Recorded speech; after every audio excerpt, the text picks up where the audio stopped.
Le 11 mars dernier, 3 soldats ivoiriens disparaissaient de l'autre côté de la frontière au Burkina Faso dans des conditions tout à fait irrégulières. Faut-il y voir l'éventualité d'un complot?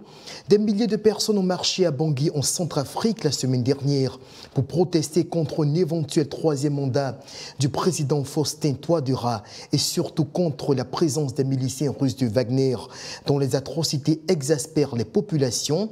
Enfin, en Côte d'Ivoire, le leader du PDC-RDA, Tidjane Cham, est-il la principale figure d'opposition capable d'être un antidote pour Alassane Ouattara au cas où le chef de l'État ivoirien décidait de se présenter à l'élection d'octobre 2025? Merci à vous de nous rejoindre dans ce numéro de Devoir de Vérité. Lancina Keramoko, vous êtes conseiller économique et social, et Jean-Richard Nguessan, vous êtes journaliste et analyste politique. Merci également à vous d'être avec nous sur ce plateau. Alors, Lancina Keramoko, le 11 mars dernier, ce sont 3 soldats ivoiriens qui passaient de l'autre côté de la frontière au Burkina Faso. Selon le récit que l'on a eu, ils se sont d'abord déshabillés, ils ont retiré leurs uniformes militaires, ont trompé la vigilance des gardes frontières et se sont rendus de l'autre côté de la frontière. Quelle est votre interprétation de cet acte qui suscite quand même beaucoup d'interrogations et qui intrigue, surtout dans le contexte de tensions sécuritaires entre nos deux pays? Merci beaucoup de nous inviter une fois de plus sur votre plateau pour essayer de parler des sujets quand même d'intérêt général. C'est vrai que j'ai eu écho, n'est-ce pas, de ce qu'on appelle désertion de 3 soldats ivoiriens, mais de façon officielle, je n'ai pas entendu l'état-major ivoirien en parler, encore moins le gouvernement n'a pas communiqué sur la question. L'affaire a été bruitée par Jeune Afrique. Oui, l'affaire a été bruitée par Jeune Afrique. Mais bon, on peut se poser plusieurs questions avant de répondre, n'est-ce pas, à votre question.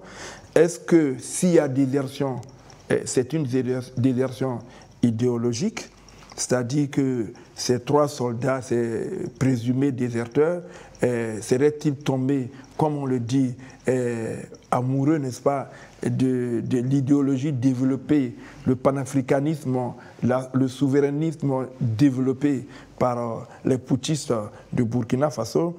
Est-ce que c'est une désertion financière? Peut-être que de ce côté là-bas, quand on va pour prêter main forte, ils ont beaucoup d'argent. Est-ce une désertion tactique? Ça pourrait l'être également s'il y a désertion, c'est-à-dire infiltrer le système, comme on le voit, agent double, donner l'impression que bon, je viens vous rejoindre parce que j'aime votre manière de fonctionner, je partage votre vision, je partage tout ce que vous développez comme argument quant au souverainisme que vous voulez avoir, mais dans le fond, est-ce qu'ils ne sont pas là-bas en mission? Peut-être. Est-ce qu'ils ne sont pas en mission? Qu'est-ce que vous en dites? D'abord, moi, c'est une information à l'image Oui, très peu de médias en ont parlé. Ah oui, que je prends avec énormément de pincettes, mais vous le savez, le Burkina Faso est dans une optique comme les pays de l'AES, par moment de désinformation et de montrer qu'en Côte d'Ivoire, il y a un certain désamour vis-à-vis du pouvoir en place. Ce que je précise, c'est que d'après ce que nous a raconté Jeune Afrique, ces derniers auraient désarmé leur Kalachnikov avant d'indiquer ils ont inventé un prétexte, peut-être qui m'échappe là à l'instant, pour traverser la frontière, donc pour tromper la vigilance de ceux qui étaient en charge donc, de la surveillance de la zone frontalière. Ils se sont retrouvés au Burkina Faso. Selon ce qu'on nous dit également, c'est que l'état-major ivoirien aurait pris attache avec leurs homologues burkinabés qui ont indiqué ne rien savoir de la présence d'éventuels déserteurs ivoiriens sur leur territoire. C'est pourquoi il faut prendre cette information avec énormément de pincettes, puisque la voix officielle de la Côte d'Ivoire ne s'est pas prononcée assez clairement sur la question. Et on sait qu'aujourd'hui, la désinformation a pignon sur rue, connaissant le Burkina Faso dans ses agissements, faire croire très souvent que la Côte d'Ivoire est un pays qui menace son intégrité territoriale. La Côte d'Ivoire a bien souvent été accusée d'attaques vis-à-vis du Burkina Faso. Il y a tellement d'informations qui circule, que cette information, c'est vrai qu'il serait bien de savoir véritablement quelle est la motivation de ces 3 soldats. Mais pour ma part, le Burkina Faso, par moment, profite de ces différentes situations pour être, comme j'aime à le dire, dans la diversion, dans le dilatoire et ne pas s'occuper véritablement des problèmes qu'il y a du côté de ce pays-là. Est-ce qu'il y a possibilité, dans Snaker Moko, que nous soyons en face d'une situation d'infiltration dans les rangs de notre armée? Dans les rangs de l'armée burkinabé ou bien de l'armée ivoirienne, non. Vous savez, depuis 2011, l'organisation de la structuration de notre armée a complètement changé. À partir du simple fait même que de la cuisine qu'on fait, leur environnement où ils vivent chaque jour, les choses ont évolué. Ça, c'est sur le plan structurel. L'armée, nos forces sont mieux armées aujourd'hui, sont mieux organisées, ils ont beaucoup de renseignements. Parce que le discours populiste qui est galvaudé par les putschistes russes africains de Ouagadougou, est-ce qu'il ne trouve pas quand même quelque part écho au sein des militaires ivoiriens, comme c'est le cas d'ailleurs dans la population ivoirienne? Non, non. C'est ce que j'ai dit.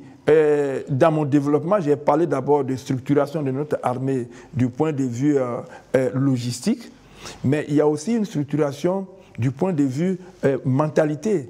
L'armée ivoirienne est très, très républicaine aujourd'hui.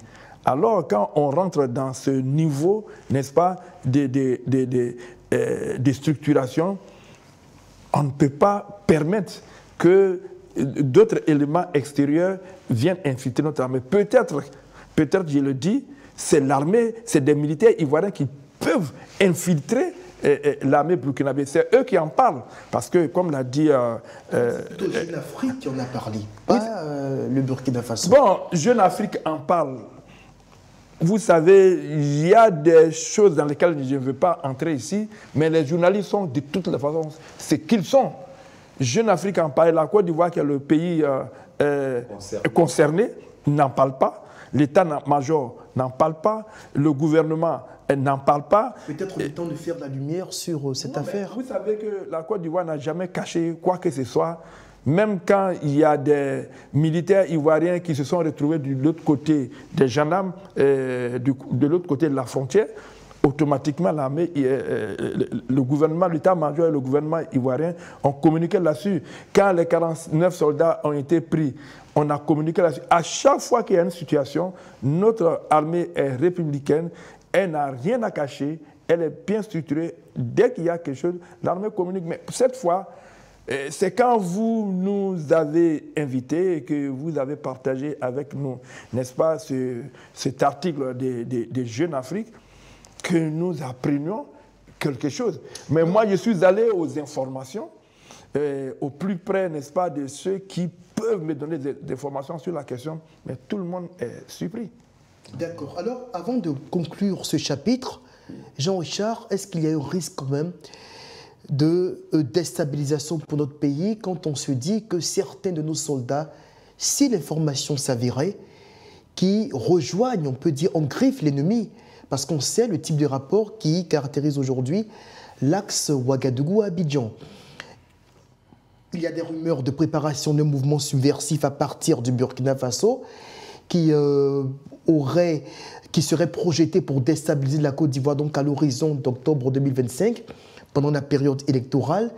Est-ce qu'il nous faut craindre aussi au niveau d'Abidjan que de tels agissements pèsent sur notre climat sociopolitique? Pas vraiment. Vous savez, quoi qu'on dise, quoi qu'on reproche au président Alassane Ouattara, il faut reconnaître son leadership dans les questions de sécurité. On sait que l'Afrique de l'Ouest est traversée par une grave crise de terrorisme. Aujourd'hui, les frontières sont poreuses, mais la Côte d'Ivoire a réussi depuis bon nombre d'années à garder les 322 km² assez fermes. Aujourd'hui, notre armée, comme l'a dit M. Karamoko, est républicaine. Aujourd'hui, la Côte d'Ivoire rassure par sa sécurité. La Côte d'Ivoire est un pays qui vit bien. Au-delà de tout ce qui se raconte, moi, je pense qu'au niveau sécuritaire, on n'a pas grand-chose à craindre. Parlons à présent de cette manifestation qui a eu lieu donc à Bangui, dans la capitale de la Centrafrique, le 4 avril dernier. Des milliers de Centrafricains qui sortent dans les rues pour non seulement contester la possibilité pour le président Touadéra de briguer un troisième mandat, mais également pour dénoncer la présence des miliciens russes de Wagner qui, d'après les témoignages des populations, se seraient rendus coupables d'énormément d'atrocités durant les quelques 4 à 5 années de présence active sur le sol centrafricain. C'est vrai qu'aujourd'hui, c'était venu initialement pour enrayer les mouvements rebelles qui pullulent dans le pays. Malheureusement, on constate que rien n'a véritablement changé, hormis le fait que, bien sûr, le pouvoir du président Touadéra soit préservé, comme c'est le cas également dans les pays du Sahel, où la Russie réussit surtout à préserver les pouvoirs des présidents qui leur font appel, mais sans véritablement résorber les crises sécuritaires qui tiennent à cœur aux populations. Alors, quelle lecture faites-vous, Lansana Keramoko, de ce mouvement qui tente à dire non, qui s'agace face à la présence des Russes, qui reste en Centrafrique assez controversé? Je crois que le peuple centrafricain fait d'une pierre deux coups. Et l'un est lié à l'autre. Hein. Les populations ne veulent pas d'un autre mandat de leur président. Mais en même temps, ils l'accusent certainement d'être à la base de l'arrivée de ces miliciens de Wagner. Et donc, il lui impute tout leur malheur. Parce que les Russes, je n'ai rien contre la Russie, hein, mais quand tu regardes l'histoire de la Russie sur l'Afrique, prenez tous les pays où la Russie s'était confortablement installée, qu'est-ce que ces pays-là ont tiré? Peut-être que oui, la Russie peut leur envoyer la Guinée-Conakry au début de le Mali de Modibo Keïta, l'Angola, qui a décroché le Congo-Brazzaville avec Denis Sassou Nguesso à une certaine époque, a flirté avec le Russe. Leur a apporté absolument rien. Peut-être qu'ils peuvent leur envoyer du blé parce qu'ils en produisent en grande quantité. Et la preuve, au Mali, ils se réjouissent parce que la Russie va venir construire là-bas une usine de production de pâtes alimentaires. Mais sinon, au-delà de ça... du blé qui est volé aux Ukrainiens. Aux Ukrainiens, oui. Et quelle infrastructure d'envergure qu'on peut montrer du doigt, voilà ce que la Russie a fait. La Russie vient faire sa politique. Lorsqu'elle arrive dans un pays comme la Centrafrique, elle a volé tout ce que la Centrafrique a comme matière première. Mais qui dispose d'énormément de gisements miniers. Et donc, pendant qu'ils y sont, ils commettent des exactions. Et c'est comme des bandits qui arrivent dans le Far West. Non seulement ils vont voler tout ce qu'il y a dedans, mais ils vont forcément commettre des exactions. C'est la même chose aujourd'hui qu'on va constater au Mali, c'est la même chose au Burkina, c'est la même chose au Niger. La Russie ne va rien apporter. Et donc le peuple centrafricain donne comme argument on ne veut pas de ce président pour un autre mandat, mais en même temps, il règle le compte à ce président qui nous a envoyé ces fardeaux qui est en train de nous tuer. Ce scénario est-il prévisible au Sahel dans les mois ou années à venir, ou peut-être même dans les mois à venir, parce que quand on voit ce qui se passe au niveau du Burkina Faso, où la Russie semble littéralement mais sclérosée face à l'avancée des mouvements djihadistes, tout comme au Mali également, parce que c'est la même chose qui se produit au Niger, où on a demandé le départ des Occidentaux, à qui on imputait tous les péchés d'Israël. Finalement, quelques années plus tard, on se rend compte que la Russie, le mythe russe s'est écroulé, mais complètement, devant le réalisme sécuritaire. Moi, lorsque je regarde de près l'histoire de la Centrafrique, j'observe qu'il y a un désamour entre le peuple centrafricain et les puissances occidentales. Vous savez, c'est un pays qui a été traversé par énormément de crises. Depuis le président Bokanda, depuis l'avènement...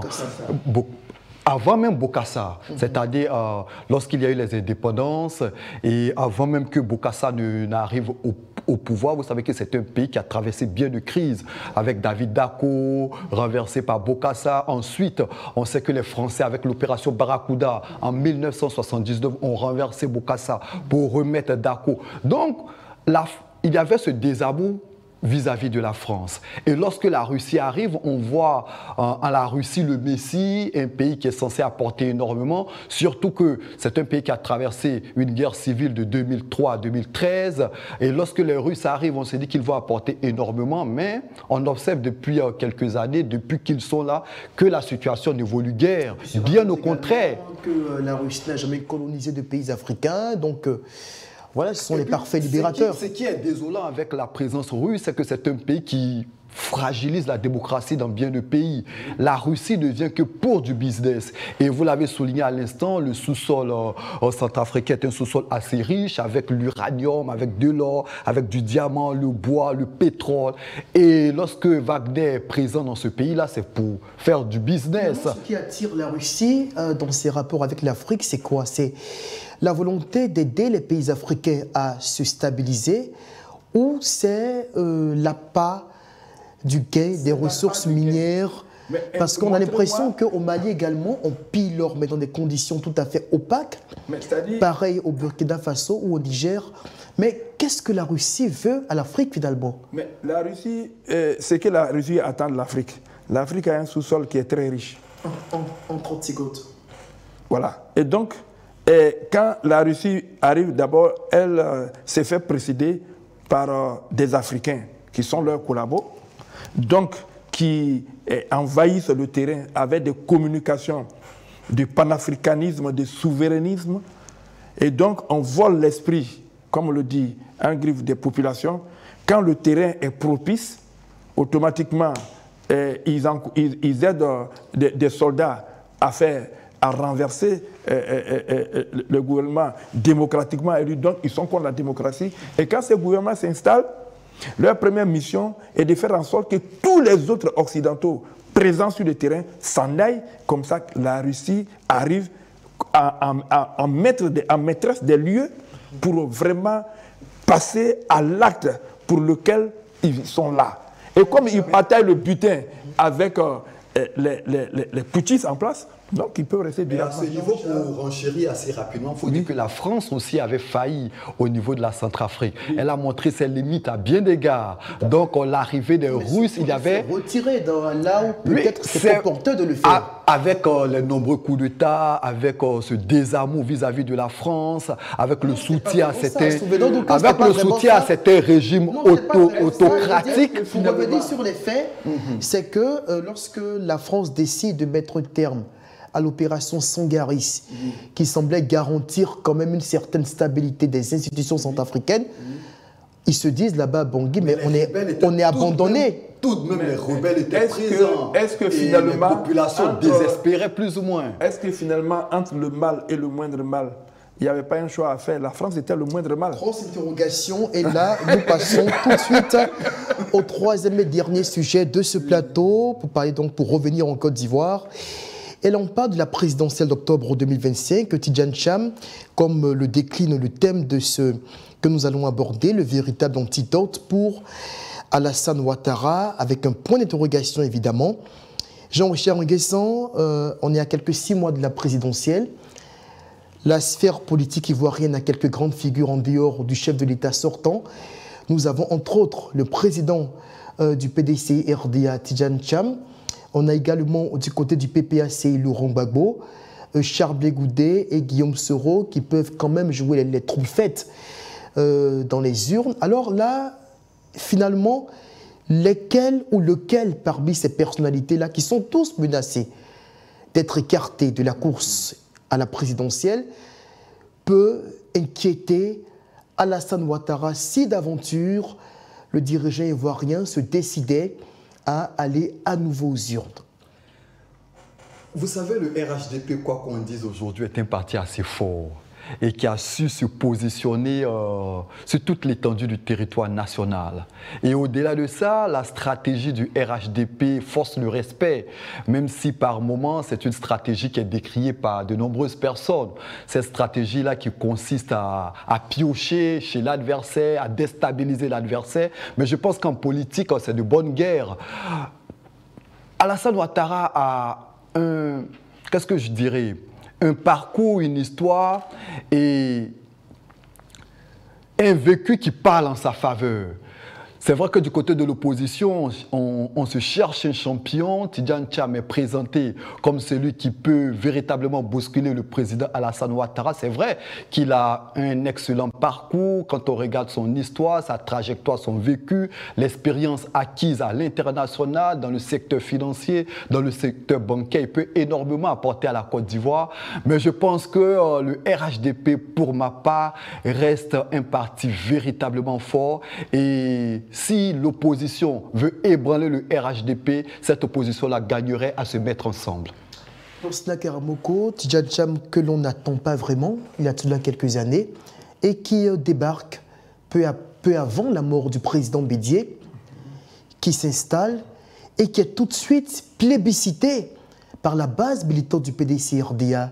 Est-ce que ce pion-là, quand on sait le poids que représente le PDC sur l'échiquier électoral en Côte d'Ivoire, et quand on voit également la popularité de Thiam, ce technocrate qui a bien de points de vue, ressemble à Alassane Ouattara, est-ce que cet homme-là peut inquiéter le candidat du RHDP si éventuellement il acceptait de souscrire au projet ou à la demande de ses militants? Il y a peut-être un déficit de cadre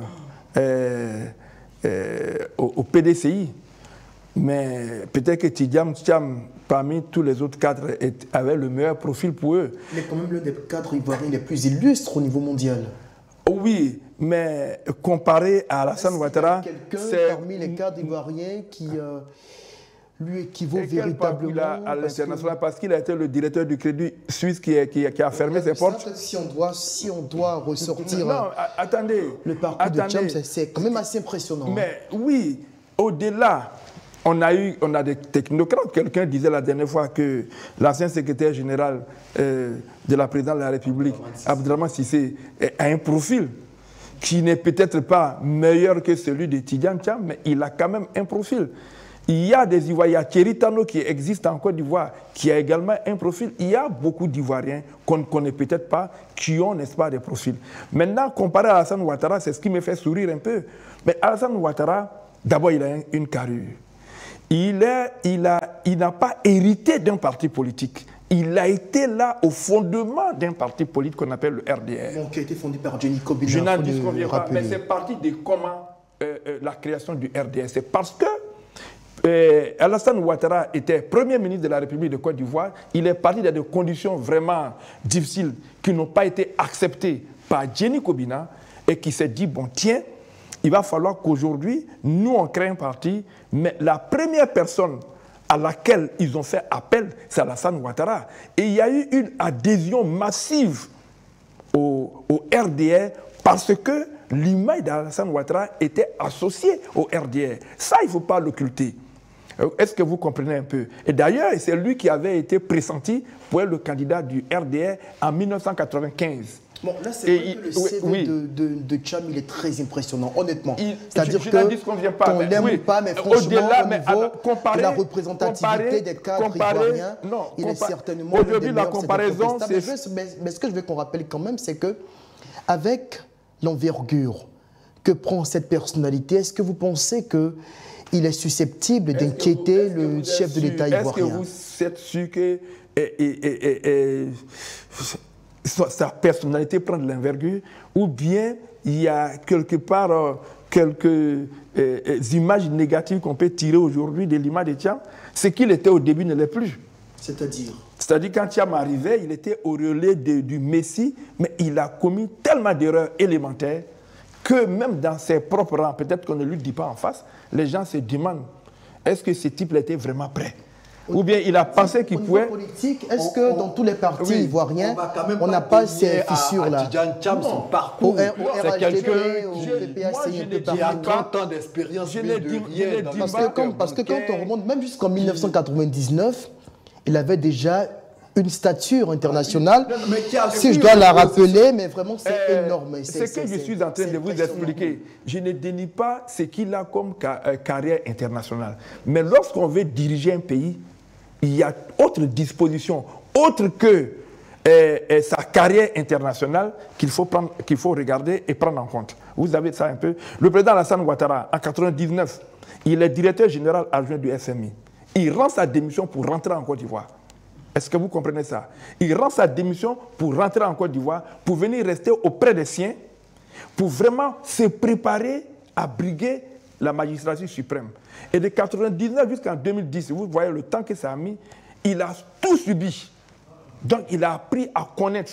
C'est comme quelqu'un qui a des potentialités énormes, un jeune footballeur qui ne va pas dans une équipe où il a un coach il va mourir là. Donc Tidiane Thiam, moi je le vois plutôt en une personnalité d'avenir. Tu ne peux pas venir en même temps et puis prétendre face à Alassane Ouattara, vouloir être président de la République. Alassane Ouattara, il a un vécu politique. Il a également une carrière internationale parce qu'il est parti aux États-Unis juste après son baccalauréat. Il a fait toute sa carrière. Mais l'avantage de Thiam, c'est qu'il a derrière lui un parti qui tout de même a plus de 79 ans d'existence. Il a tout de même derrière lui une base électorale. En même temps, on ne peut pas diriger un parti politique par procuration. Vous comprenez un peu? Je veux dire qu'il a été imposé par... Non, il a apporté un espoir. Mais pas un renouveau. Oui, mais je veux dire en tant que tel. Parce que la base militante. Les bases du PDC existent depuis longtemps. Mais Tidiane Thiam apporte un espoir parce qu'on s'est dit qu'il a le même profil que Ouattara a eu par le passé. Donc, il a un carnet d'adresses qui est quand même assez impressionnant à l'international. Mais maintenant, avec tout ça, il faut maintenant se forger une carrure politique, une carapace politique pour prétendre. Il ne peut pas venir là. Que le sujet vous passionne. Malheureusement, nous sommes au terme de notre temps qui nous était parti. Jean-Richard Nguessan, avant que vous ne rebondissiez, vous allez conclure avec ça certainement en même temps. C'est-à-dire que, est-ce qu'à l'horizon d'octobre 2025, l'opposition, éventuellement au cas où Tchab venait à passer et que Laurent Gbagbo était effectivement écarté, tout comme Guillaume Soro, Charles Blé Goudé, est-ce que cette opposition-là pourrait se mettre autour de la personne de Thiam pour faire un front commun contre le RHDP? Je pense que ce serait difficile avec les personnes, qu'est-ce que je vais dire, les problèmes d'ego, voilà, qu'il y a dans les partis d'opposition. Ce serait très difficile que tous les partis d'opposition se mettent derrière Thiam contre le RHDP. Et puis, on voit que le RHDP a un leadership assez fort aujourd'hui. On voit la transhumance qu'il y a aujourd'hui. Espérons que la saignée ne va pas se poursuivre. On espère, en tout cas... Espérons que les élections vont bien se passer. Et puis, on espère que le perdant va reconnaître sa défaite pour le bonheur des Ivoiriens. Tous, en tout cas, nous autres qui sommes du bas peuple. Devoir de vérité, c'est terminé. Merci de nous avoir suivis. Je rappelle que nous avions comme invité sur ce plateau Jean-Richard Nguessan, qui est journaliste, et Lansina Karamoko, qui est conseiller économique et social. Environnemental et culturel. Environnemental et culturel. Voilà. Merci pour la précision. Voilà, justement, on va se dire au revoir. Et on se retrouve dans quelques semaines pour un autre numéro de votre rendez-vous mensuel. Au revoir.